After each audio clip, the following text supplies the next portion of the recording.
Welcome back. President Trump spoke out about the threats from Islamic terrorism just moments ago in a speech from Warsaw, Poland. Listen. This continent no longer confronts the specter of communism. But today we're in the West, and we have to say there are dire threats to our security and to our way of life. You see what's happening out there.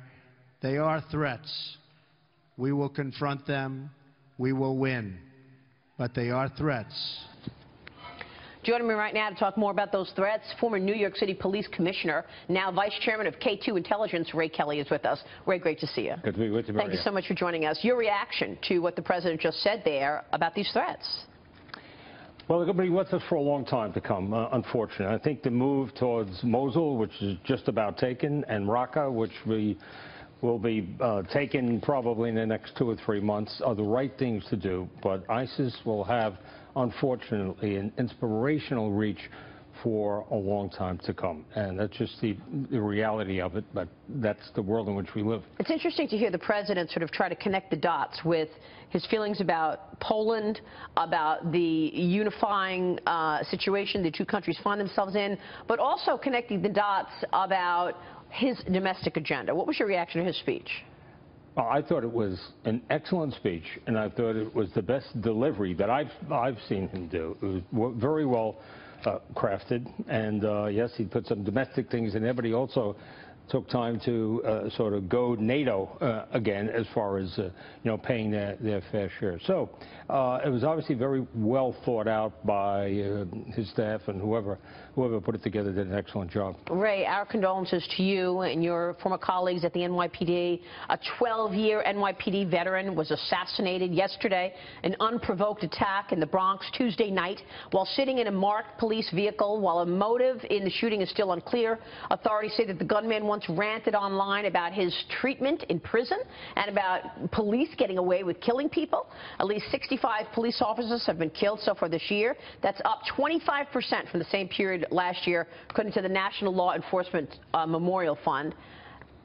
How is this latest killing affecting the police community in your view today, Ray? Well, it's gut-wrenching, no question about it, for the department, for their families, and really for the city. I think the cold-blooded nature of this execution is what makes it so different.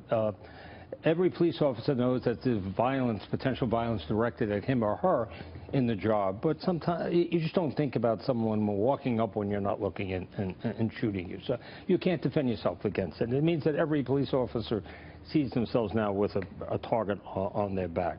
Will it deter them from doing their job? No. I've been in the business a long time. Nothing is going to impact on the police willingness to get engaged to do the work that the people expect of them. It's just so horrible to look at what this officer, the NYPD, has had to endure. This woman, Officer Familia, 3 kids, was very proud to be an officer, wanted to help people, and now this. Meanwhile, street homelessness in New York is up 39% in 2017. This is according to the latest annual survey by the Department of Homeless Services. There were 3,900 homeless and unsheltered people in the on night of February 6, 2017. This wasn't the case when you were commissioner of the NYPD. Well, it is a complex problem. I don't think there's an easy answer to it, and I don't think every problem requires the police to get involved. But in this instance, I think you need a much more proactive approach on a part of the police department. They have the homeless outreach unit. It should be expanded, and under the Bloomberg administration, they were very much engaged. I think also there are some shelters that are just unsafe, and people will not go in those shelters because of that. I think the NYPD, in this instance, should be assigned to some of those shelters. It's not a pleasant job. It's not something that should last forever, but I think they have to turn the tide in some of these shelters. So police proactive engagement, I think, is important here. Well, we've spoken about body cameras. We've spoken about sort of tweaking what the NYPD does right now. But should there be fundamental change in some of this? I mean, the issues around New York, whether it's homelessness, the police force, and the challenges that they face, or how about the subway system? I mean, is this about leadership at the end of the day? There seems to be a lot of cracks happening in the fundamental situation of New York today. Yeah, well, that's what elections are for. Yeah. We're going to see. But the subways are in tough shape, no question about it. I think it goes back several administrations. Okay. Lack of investment. Now, it's certainly lack of investment at the right time.